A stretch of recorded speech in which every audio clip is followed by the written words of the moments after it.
You will hear a number of different recordings, and you'll have to answer questions on what you hear. There will be time for you to read the instructions and questions, and you'll have a chance to check your work. All the recordings will be played once only. The test is in 4 sections. At the end of the test, you will be given 10 minutes to transfer your answers to an answer sheet. Now turn to Section 1. Section 1. You will hear a telephone conversation between a travel consultant and a customer. First, you have some time to look at questions 1 to 4.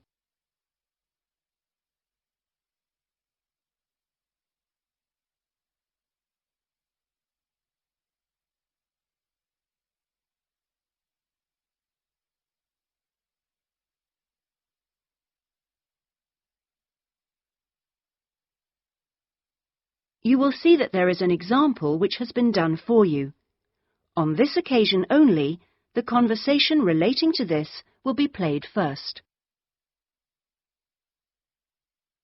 Good afternoon, Dreamtime Travel. How can I help you?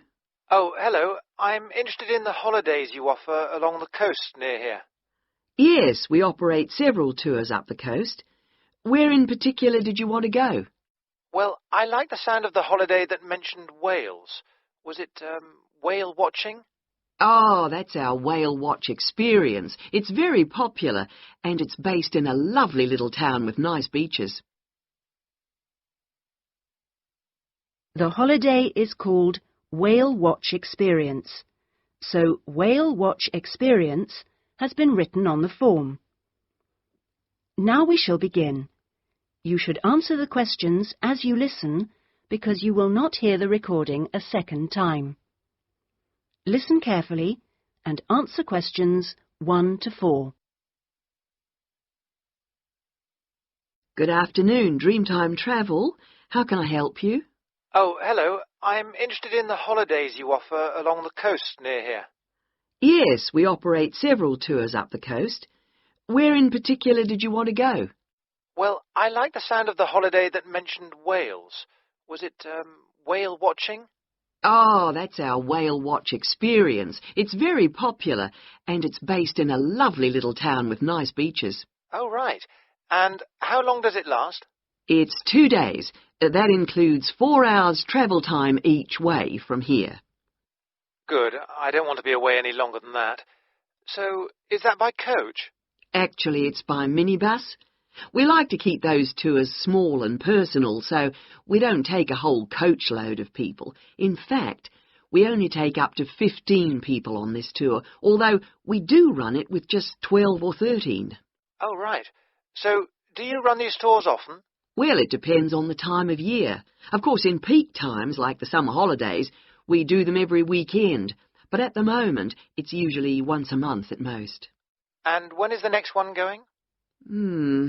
Let me see.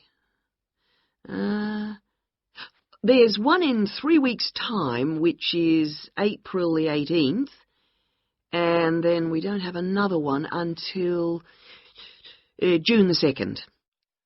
All right. And is April a good time to go? Pretty good, though the really good time is later in the year. I have to say, though, that the whale sighting is only one of the many things offered. Really? Yes, the hotel itself where you stay has great facilities. It's called the Palisades. The Paris what? No, it's actually the Palisades. Pallilsades. It's right on the main beach there. Oh, I see. All of the rooms have nice views, and the food is really good there too. Oh, right. Before you hear the rest of the conversation, you have some time to look at questions 5 to 10.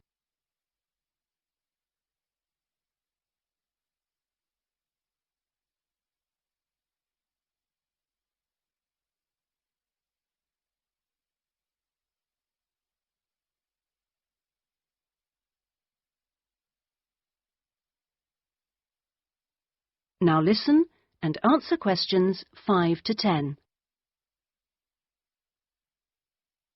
And what about the other things, that are included in the price? Oh, there are lots of things. If you don't want to do the whale watch cruise, your guide will take anyone who is interested either on a bushwalk through the national park near the hotel, and there's no extra charge for that, or on a fishing trip. That's an extra $12, I think. And there's also a reptile park in town. That costs more or less the same. No, I think I'd prefer whales to snakes. Yeah. And if you just want to relax, you're free to sit by the hotel pool or go down the beach. Oh, and they also have tennis courts at the hotel, but you have to pay for those by the hour. But there are table tennis tables downstairs, and they're part of the accommodation package. Just speak to your guide. Well, that sounds good. So how much is the basic tour price? At this time of year, it's usually around $300, but let me check. It's actually $280. And the next tour, are there any places on that one? How many people is it for? There are 2 of us.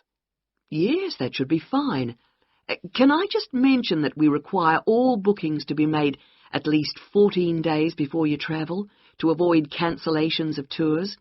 And if you cancel within 7 days of departure, you will have to pay 50% of your total booking. Okay. And you also need to pay a 20% deposit at the time of booking. Can I pay that by credit card? Yes, you can. All right. What I'll do is I'll talk to my partner and get back to you. Fine. So I'll make a provisional booking, shall I? 2 for the whale watch experience. Let me issue you with a customer reference number for when you call back. Do you have a pen? Yes. Okay. It's 39745T. That's T for Tango. When you call back, ask to speak to the tour manager. That's me, Tracy. Fine, I will. That is the end of section 1. You now have half a minute to check your answers.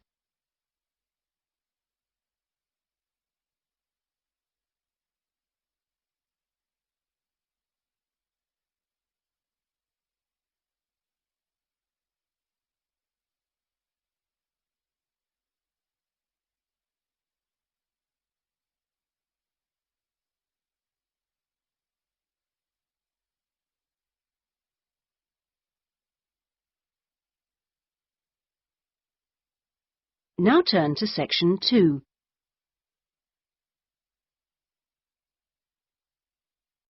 Section 2. You will hear a radio program giving parents advice about buying cots for their babies to sleep in. First, you have some time to look at questions 11 to 17.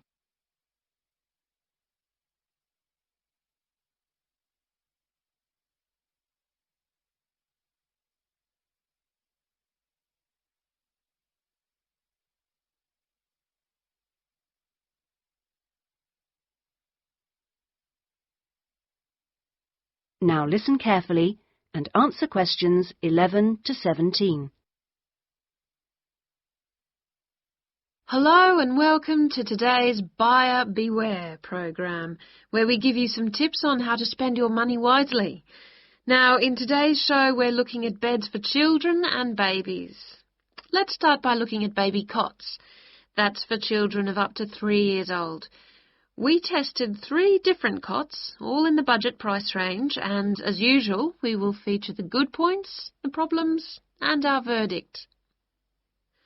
The first cot we looked at was by BabySafe, and it had several good points to recommend it.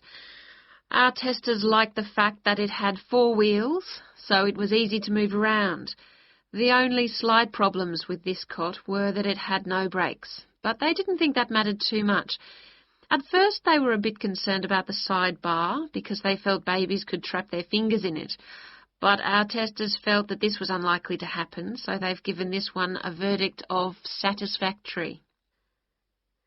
The next cot was by Choice Cots, and this time our testers were pleased to find a cot which is simple to put together, unlike others we looked at. On the minus side, our testers did not like the fact that the side of the cot did not drop down, making it difficult to pick up newborn babies. However, the real problem with this cot was the space between the bars. Our testers found they were too wide and a baby could easily trap his head.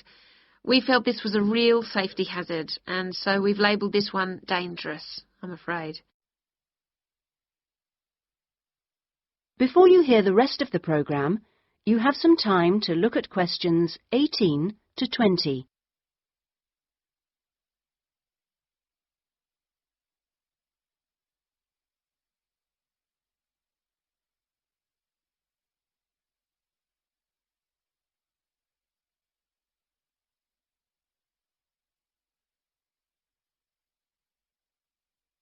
Now listen and answer questions 18 to 20. And finally, better news for the Mother's Choice cot. This cot was slightly different in that although the sidebar did not drop down, the base could be raised or lowered into two different positions, making it safe as well as convenient. The negatives for this one were quite minor. The only niggle everyone had was the fact that it has no wheels, and the only other problem anyone could find was that there were pictures, which were simply stuck on and so could easily become detached. The makers have now promised to discontinue this practice. As this cot will then be safe in every way, we have made the Mother's Choice cot our best buy. Congratulations, Mother's Choice. So what features should you look for in a baby's cot? Well, obviously, safety is a very important factor, as well as comfort and convenience. We recommend that if you are buying a cot, do make sure that any metal present is not rusted or bent in any way. You should ensure your cot has only rounded or smooth edging without any sharp edges. This is especially important for wooden cots. And now, on to beds for toddlers. That is the end of section 2. You now have half a minute to check your answers.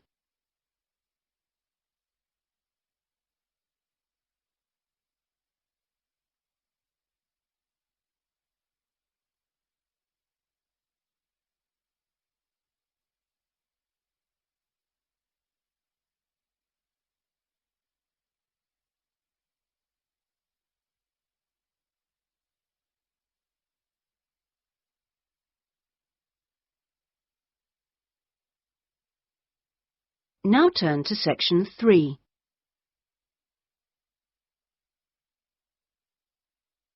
Section 3. You will hear a conversation between a student, Andrew, and a student advisor, Monica, about a diploma course. First, you have some time to look at questions 21 to 25.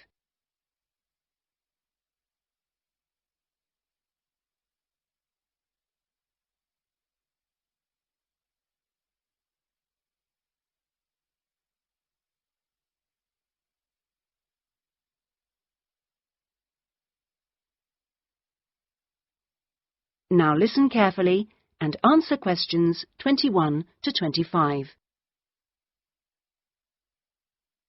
Excuse me, I was told to come here for advice about management diploma courses. You've certainly come to the right place. Hi, my name is Monica. Nice to meet you. My name is Andrew Harris. So, Andrew, have you seen our diploma course prospectus yet? Yes, I've already looked at it. In fact, I thought the information on course content was really useful. But I'm afraid I'm a bit confused by all the different ways you can do the course. Full-time intensive, part-time, and so on. Mm-hmm. Well, let's see if I can help. I think each course type has its advantages and disadvantages, so it really depends on you, your own study habits, and your financial circumstances, of course. Are you working at the moment? Yes, I've been working in the administration section of the local hospital for the last 3 years. Mm-hmm. And before that, I worked in the office of a computer engineering company for 2 years. So I've got about 5 years of relevant work experience. Mm-hmm. And what I'm hoping to focus on is personnel management. I see. And are you planning to leave your current job to study, or are you thinking about just taking a year off? I want to know what my options are, really. I don't want to quit my job or anything, And my employers are keen for me to get some more qualifications, but obviously it would be better if I could do a course without taking too much time away from work. Right. So you don't really want to do the full-time course, then? No, not really. It's also a question of finances. You see, my office have agreed to pay the cost of the course itself, but I would have to take unpaid leave if I want to study full-time, and, well, I don't think I could afford to support myself with no salary for a whole year. Okay. Well, you have two other possibilities. You could either do the part-time course, that would be over 2 years, and you wouldn't have to take any time off work, or you could do what we call a modular course. You could do that in 18 months if you wanted, or longer. It's quite flexible, and it would be up to you. So what does the part-time course involve? For that, you would join an evening class and have a lecture twice a week. Then you'd have to attend a seminar or discussion workshop 1 weekend a month. What kind of coursework would I have to do? Well, it's a mixture. You'd be expected to write an essay each month, which counts towards your final assessment. You have a case study to do by the end of the course, which might involve doing a survey or something like that. And also you need to hand in a short report every 4 weeks. So that's quite a lot of work then, on top of working every day. It sounds like a lot of studying, and really tiring. Yeah, you certainly wouldn't have much free time. Before you hear the rest of the conversation, you have some time to look at questions 26 to 30.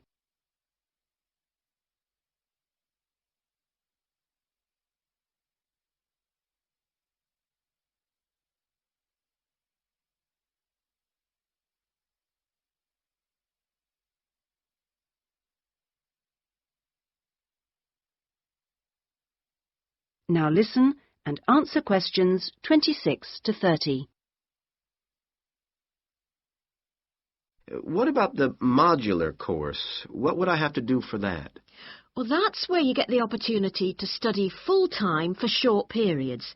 That way you can cover a lot of coursework and attend lectures and seminars during the day. And each module lasts for 1 term, say about 12 weeks at a time. There are obvious advantages in this. The main one being that you can study in a much more intensive way, which suits some people much better. And how many of these modules would I have to do to get the diploma? The current programme is 2 modules, and then you have to choose a topic to work in more depth. But you can base that on your job, and so you don't need to be away from the office. And how long it takes is up to you. The important thing is that you don't have to study and work. You can focus on one thing at a time. Yes, I can see that. It certainly sounds attractive. It would be more expensive, though. I mean, I'd have to support myself without pay for each module. That's true, so that might be a problem for you. Look, why don't you talk this over with your employers and then come back? That is the end of section 3. You now have half a minute to check your answers.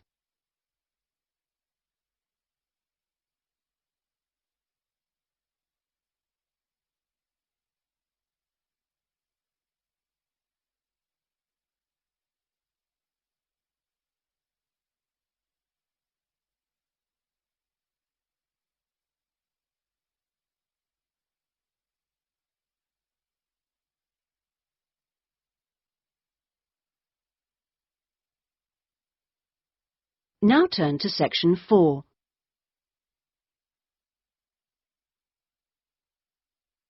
Section 4. You will hear part of a lecture given by an economist about North American women's attitude to money and saving. First, you have some time to look at questions 31 to 40.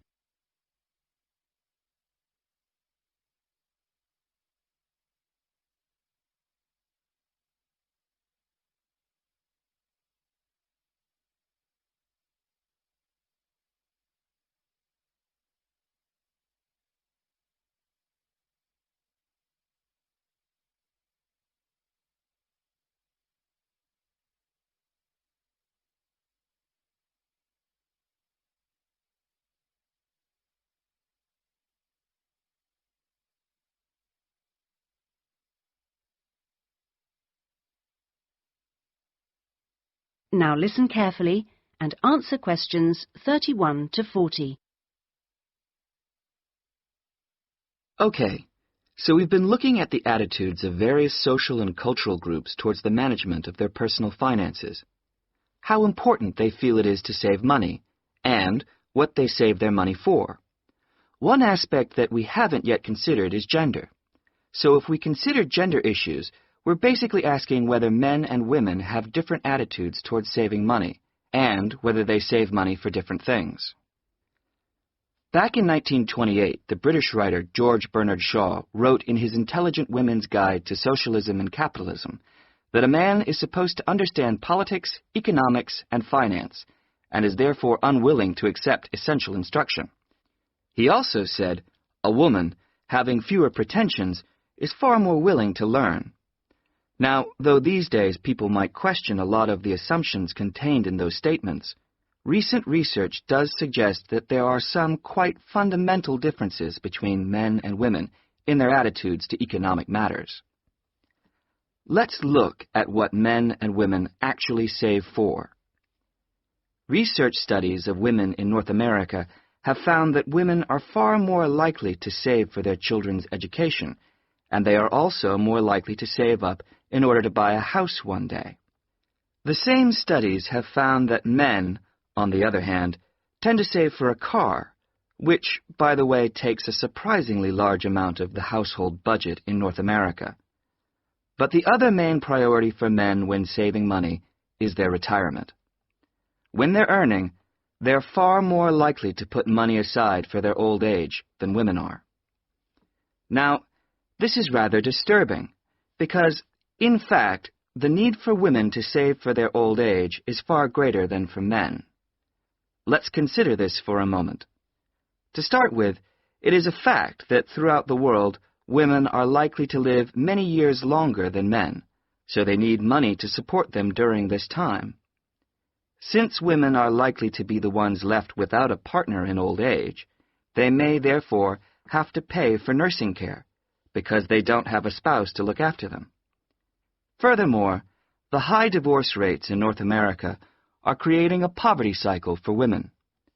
It is the divorced women who will most often have to look after the children, and thus they need more money to look after not just themselves, but others.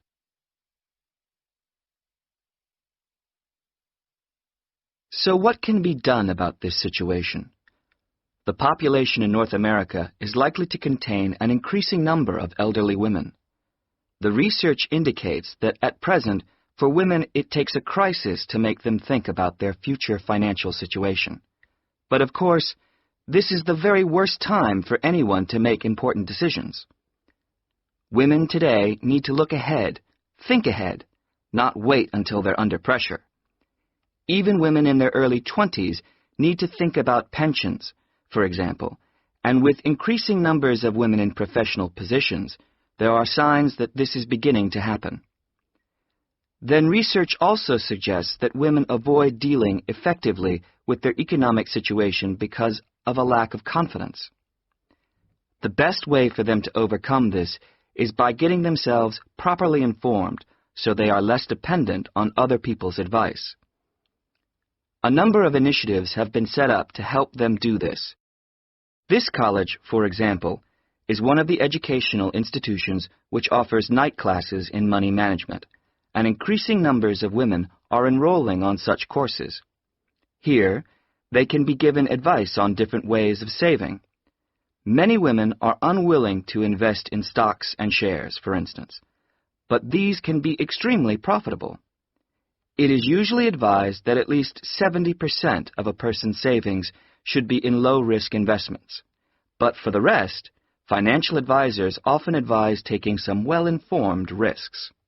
Initiatives such as this can give women the economic skills and knowledge they need for a comfortable, independent retirement. The increasing proportion of elderly women in the population is likely to have other economic consequences.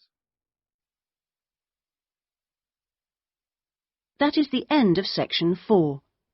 You now have half a minute to check your answers.